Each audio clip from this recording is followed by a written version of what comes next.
Eternal embrace. 1. The world was cold and harsh, and I was the daughter of one of the most powerful vampires to have ever existed. But, to me, Father was just Father. He taught me everything I know and everything he knew. How to rule, how to fight, how to lead. I was his little secret. His half-human, half-vampire daughter.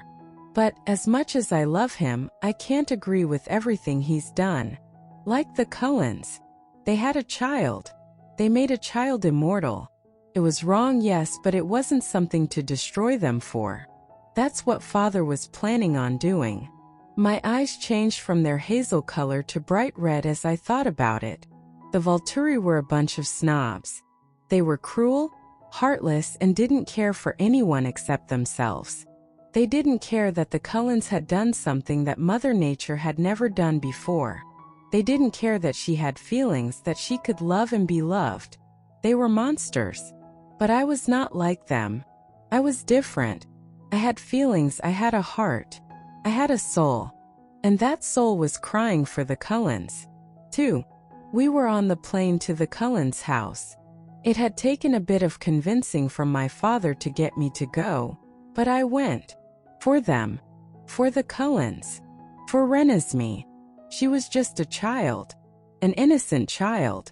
I had packed my bag quickly. The plane ride was uncomfortable. I had to keep my fangs in and my eyes were red. But I managed. We arrived in Forks, Washington, and my father took me straight to the Cullens' house. The house was, well, it was nice. It was definitely a vampire house, but it was nice. It was wooden and had a lot of windows. It was homey, I guess you'd say. 3. As we walked in, I was met with the smell of human food. It made my stomach turn a bit, but I managed to keep my cool. We were led into the living room and Alice looked at me with those big, beautiful eyes of hers. She looked at me like I was a lost puppy, and in that moment I felt like one. I looked down at my feet and she walked over to me. "Hi," she whispered. She had a smile on her face that could melt the coldest of hearts. I looked up at her and she took my hand. "You okay?" she asked. I nodded. "Yeah." I lied. "Where's Carlisle?" I asked, changing the subject. "He's out back with Esme. They're worried about you," she said. "Why?" I questioned. "Well, they know what you are and they're just worried," Alice said. I nodded, understanding. I took a deep breath and sat down on the couch. 4. A few minutes later, Carlisle and Esme came in. Carlisle looked at me and gave me a gentle smile. "Welcome, Anna," he said. "We've been expecting you." "Thanks," I mumbled. "What's going on?" "Well, we've been informed that you and your family are here to discuss something with us," Esme said, her voice shaking. "Yeah, my father wants to talk to you about Renesmee. He says you've done something that can't be allowed," I said, trying to keep the anger from my voice. "We know. We're going to explain everything," Carlisle assured me. "Good," I said, trying to keep calm. But inside I was fuming. How could Father do this? How could he want to kill an innocent child? The conversation went on, and Alice kept giving me worried looks. I tried to ignore her and focus on what was being said, but it was hard. I could feel the anger bubbling up inside of me. 5. Finally, the talking stopped and Carlisle looked at me. "Anna, may I speak with you?" he asked gently. "Yeah, sure," I said, getting up from the couch. Alice followed us, not letting go of my hand. We walked into another room, and Carlisle closed the door. "Look, I know what you're thinking, but you have to understand we had to bring you here. The Volturi cannot find out about you," he said. "I know. But I can't let Father hurt you guys," I said firmly. "We'll figure something out. But for now you're safe here," he said. I nodded and looked over at Alice. She had a hopeful look on her face. "Thank you," I whispered. "No need to thank us. You're one of us now," Alice said, smiling. It was weird. For the first time in my life, I felt like I belonged, like I had a family, and it was all because of Alice. 6. The next few days were a blur. Alice showed me around town and I met the werewolf pack. Jacob was there and he was interesting. I could feel the tension between him and Alice and I didn't like it. She was mine. But aside from that, things were okay.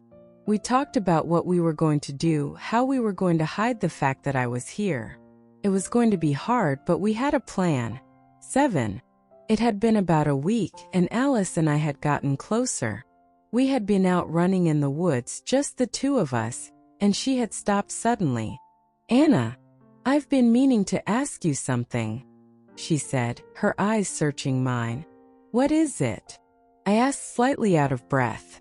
"Well, I know you're not like other vampires. You're half human, half vampire. And I was wondering if you've ever considered having a baby," she said, looking away. "What?" I was shocked. "Alice, I've never even had a period. How could I have a baby?" "Well, it's a bit complicated, but it's possible. And I've had this vision. It's faint, but it's there. You holding a baby and it's yours," she said, looking back at me. I don't know," I said, feeling overwhelmed. "But if it's what you want, we can try." 8. Alice's eyes lit up. "Really?" she asked. "Yeah, really. But we have to be careful. We can't just go out and, I said, blushing. "I know. We'll talk to Carlisle, see what we can do," she said, her smile never leaving her face. "Okay, but promise me one thing," I said, looking into her eyes. "What's that?" "If we do this, we do it together. And if it doesn't work, we don't tell anyone," I whispered. "I promise," Alice said and leaned in to kiss me. The kiss was soft and gentle. It was like nothing I had ever felt before. And in that moment, I knew that Alice was it for me. She was the one. 9. We talked to Carlisle and Esme, and they were surprisingly supportive. They had a friend in the human world who could help us. They said it was a long shot, but it was worth a try. We went through with the process and it was weird. But we were together through it all. 10. The day came and went and nothing happened. Alice didn't get pregnant, and for a while I was sad. But then I realized something. I didn't need a baby to love Alice. She was enough. We had each other, and that was all that mattered. 11. The Volturi never did find out about me. Alice and I kept our relationship a secret from everyone, except Carlisle and Esme. Summary: 1. Anna, the 614-year-old half-vampire daughter of a powerful vampire, is conflicted about her family's intent to destroy the Cullens over creating an immortal child. Upon arriving at the Cullens' home, she quickly bonds with Alice, who suggests they might be able to have a child together. Despite the initial excitement, Alice's vision of their future with a baby turns out to be faint and uncertain. Anna and Alice discuss the risks and decide to keep their relationship and plans a secret from everyone except Carlisle and Esme. The Volturi remain unaware of Anna's existence, allowing her to find happiness and belonging with the Cullens and Jacob's werewolf pack. 5. The tension in the room was palpable. Father looked at me, his eyes narrowed. "Anna, you know why we are here." I nodded, my voice firm. "Because you believe that creating an immortal child is an abomination. It is against our laws," he roared, slamming his fist on the table. "But she's not like us. She's unique," I argued. "Unique or not, she is a risk to our existence," he spat. "And what about me? Am I a risk too?" I retorted, my eyes flashing red. He took a step back, surprised by my outburst. "Your existence is a secret, and it will remain so," he said coldly. "But if you dare to side with these animals, you will no longer be my daughter." The words cut deep, but I knew what I had to do. "Then I guess I'm not your daughter anymore," I said, standing up to my full height. Alice took my hand, her grip tight. The room went silent. The Volturi stared at me, shock etched on their faces. "You dare to defy us?" One of the Volturi members spoke up. "I dare to defy you all," I replied. Summary 1. The narrative picks up with a tense confrontation between Anna and her vampire father regarding the Cullen's creation of an immortal child, Renesmee. Despite her father's anger and accusations, Anna stands firm in her belief that Renesmee's existence is not a threat. This leads to Anna questioning her own status as a hybrid and the potential risk she poses, prompting a harsh response from her father. Defying his expectations, she declares her solidarity with the Cullens and Alice, symbolizing a clear break from her vampire lineage. Summary 2. Anna, a half-human, half-vampire, finds a new home with the Cullens and Alice. Despite her family's intent to harm the Cullens, Anna feels kinship with Renesmee, another hybrid. Alice shares a vision of a possible future with the child, sparking hope for a shared life with Anna.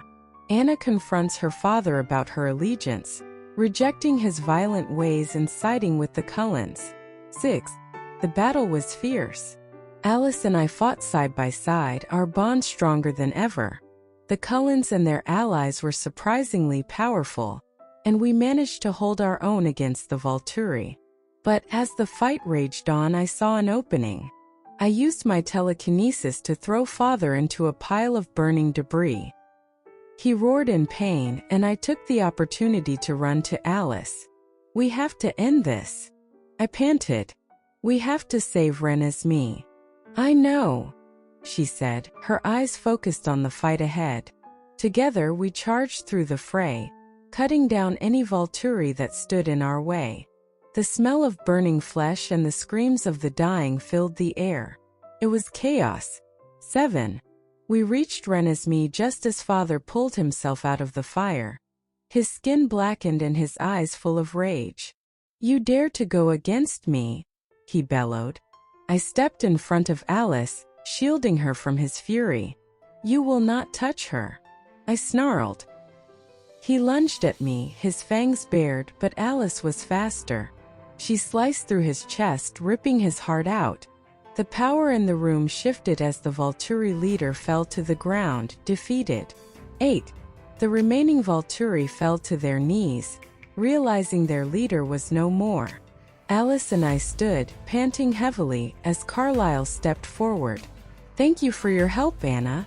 You are truly a hero," he said. "Thank you for believing in me," I replied, looking at him gratefully. Esme hugged me tightly, whispering, "Welcome to the family," in my ear. I looked over at Alice, our eyes meeting. We had done it. We had saved Renesmee and each other. Our future was uncertain, but we had each other. And in that moment, that was all that mattered. Summary 1. In the midst of the battle, Anna and Alice's love and unity become their greatest weapon. Anna uses her power to disable her father while Alice delivers the killing blow. With the Volturi leader dead, the remaining Volturi are defeated, and Carlyle expresses his gratitude. Esme officially welcomes Anna into the Cullen family, and despite the uncertain future, the bond between Anna and Alice remains steadfast. 9. The months that followed were a blur of rebuilding. Alice and I grew closer, our love a beacon in the dark world of vampires and werewolves. Renesmee grew more beautiful each day, her eyes holding the secrets of the future. As Alice's visions grew stronger, we knew our time was limited. The Volturi would not forget our betrayal, and they would come for us eventually. We trained, we planned, and we waited.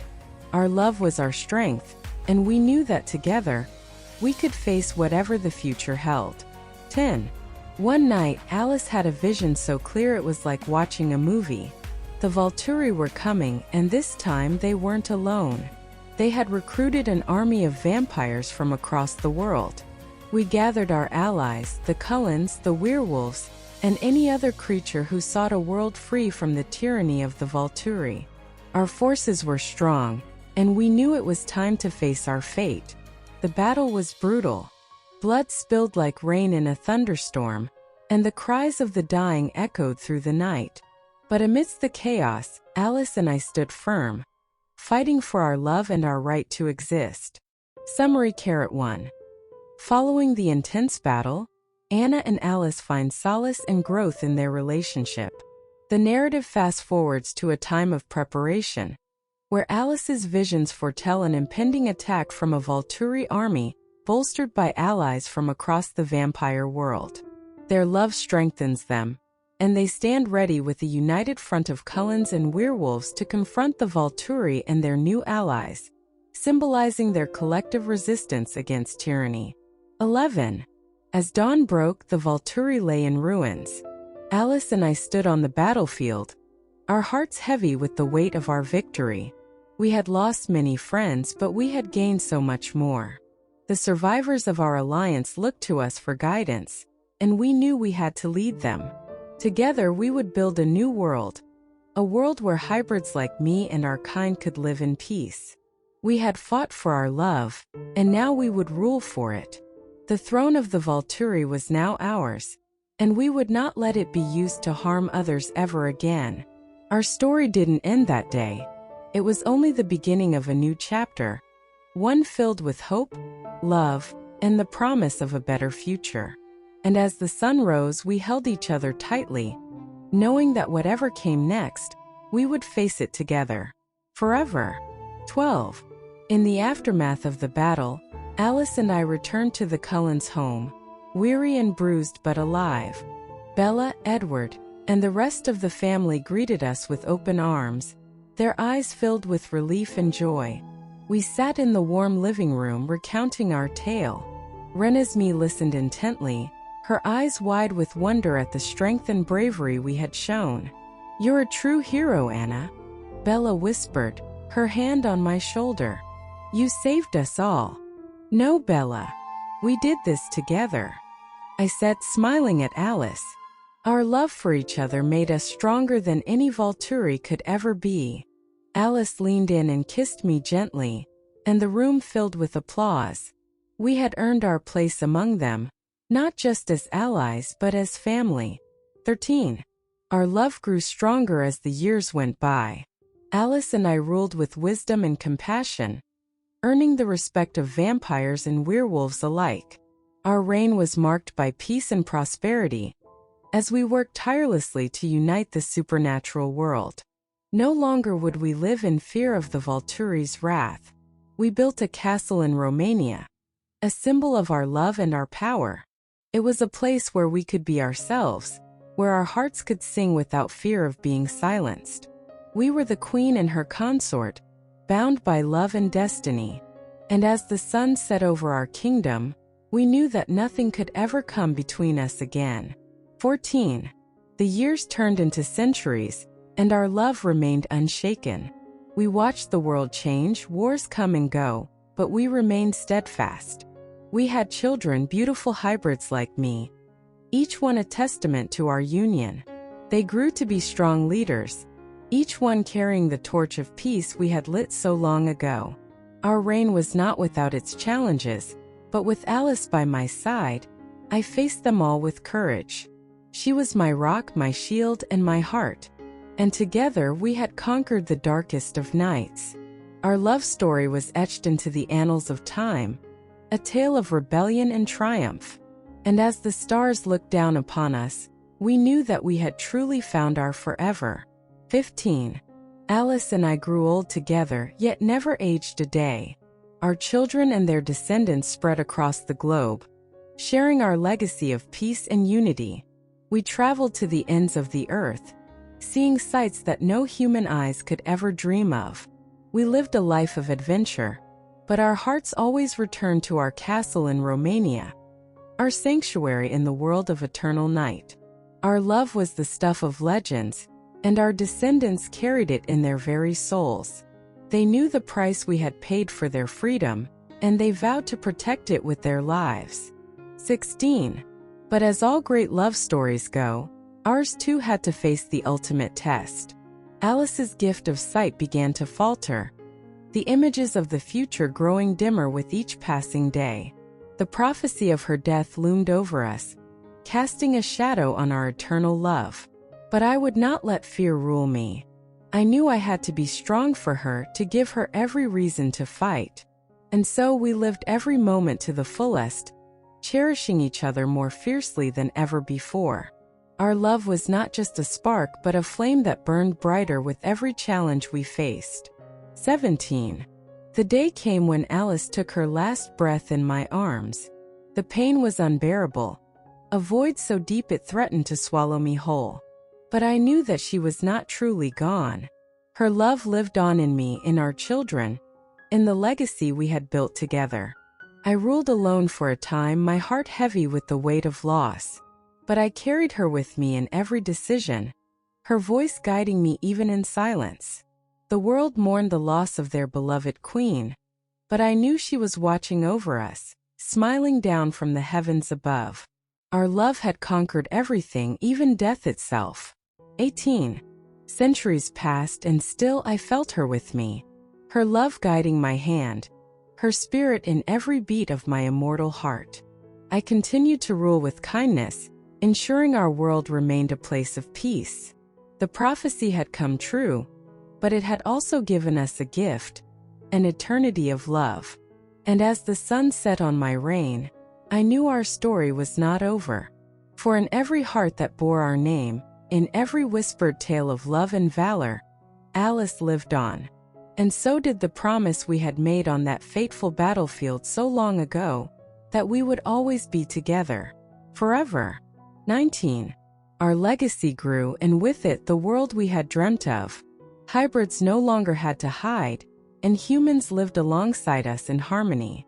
The castle in Romania became a beacon of hope, a bastion of unity. It was a place where all were welcome, regardless of species or origin. And though Alice was not physically by my side, her essence filled every stone, every chamber, and every heart within its walls. She was the light in the dark, the love that never faded. 20. The time came when I knew I could not lead alone. Our descendants had grown strong, their love for one another a mirror to our own. They had learned from our struggles, our triumphs, and our undying love. It was time to pass the torch. I called forth our eldest child, a fierce and just leader. With tears in my eyes, I placed the crown upon their head and stepped aside. Our love had created a legacy that would live on, long after I too was gone. 21. In my final moments I felt the warmth of the sun, something I hadn't felt in an eternity. It was as if Alice had sent it to me, to remind me of the warmth she had brought to my cold existence. My vision blurred, and I saw her standing there, her eyes shining with love. The world faded away, and all that remained was us. And as I took my final breath, I felt her arms around me, her kiss upon my lips. Our love had conquered time, space, and even death itself. We were together again, forever entwined in the embrace of eternity. 21. The ceremony was beautiful, a celebration of love and unity that echoed through the castle halls. Our descendants stood proud, their eyes shimmering with the legacy of their ancestors. As I watched them, I felt a mix of pride and sorrow. I was no longer the reigning queen, but I would always be their guiding light. "Mother," my eldest child, Serafina, said, her voice steady despite the emotion that swelled in her chest. "You will always be our queen, no matter what title you hold." I smiled, grateful for their strength. "And you will be an extraordinary leader," I replied, my heart swelling with love. "Just remember, love is our greatest power." With the passing of the crown, I felt a new chapter begin, not just for my children but for the entire realm. Serafina took her place at the forefront, leading with compassion and strength, embodying the principles Alice and I had cherished. 22. In the years that followed, I found solace in watching my children carve their paths. They forged alliances with humans and werewolves, spreading the ideals of peace and coexistence throughout the land. I took on the role of a mentor, sharing tales of Alice's bravery and our struggles, igniting the flames of hope in their hearts. While the echoes of laughter filled the castle, I often found quiet moments by the window, gazing into the horizon. Sometimes I could almost feel Alice beside me, her spirit dancing in the soft breeze that swept through the trees. One evening, as the sun dipped below the horizon, casting vibrant hues across the sky, I whispered, "I miss you, my love." In response, the wind seemed to carry her laughter, a reminder that love transcends even the boundaries of life and death. 23. Years became decades, and the world continued to evolve around us. The harmony we had fought so hard to create flourished, and the castle became a sanctuary for all. Hybrids found refuge here, and the bond between our kind and humans deepened with each passing generation.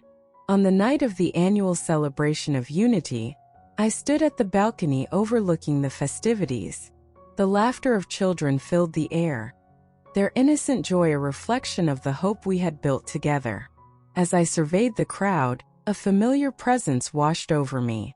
I turned to see Serafina at my side, her eyes shining with excitement. "Mother, they want you to speak." I took a deep breath, feeling the weight of their expectations. "All right," I said, stepping forward. 24. As I addressed the gathering, my voice resonated with the truth of our journey. We stand here today not just as vampires, hybrids, or humans, but as a family united in love and respect. Our past taught us the importance of compassion, and together, we will continue to forge a future where every being can coexist peacefully. The crowd erupted in applause, and as I glanced around, I caught sight of the vibrant faces of our future. I knew Alice would have been proud of the love we had cultivated, of the legacy that would carry on long after I was gone. 25.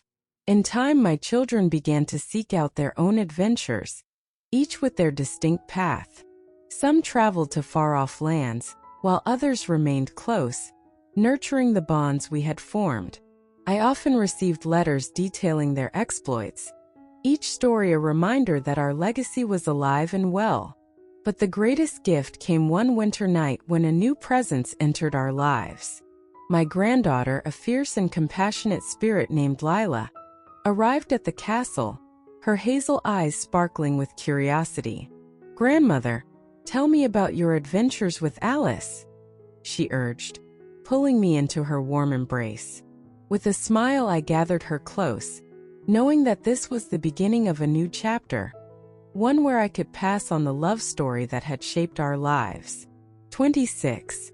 As I shared stories of our trials and triumphs, Lila listened intently, her eyes wide with wonder. She asked questions, her innocence and enthusiasm reminding me of the pure love Alice and I had nurtured. Each word I spoke breathed life into our shared history, ensuring that our love would never be forgotten.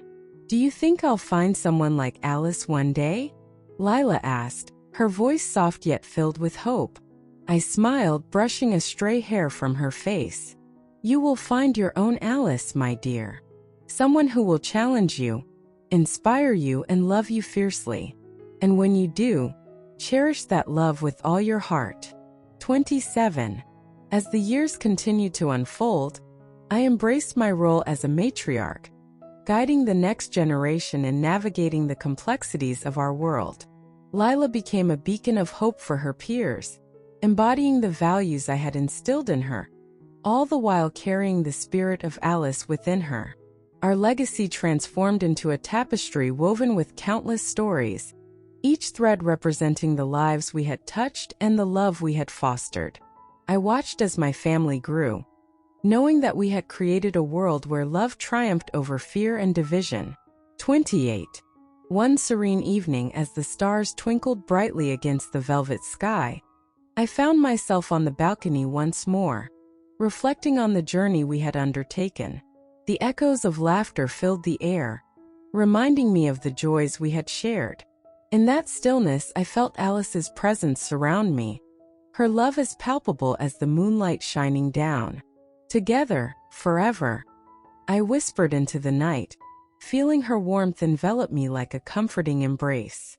29. As time flowed on, I knew the essence of our love would continue to ripple through eternity.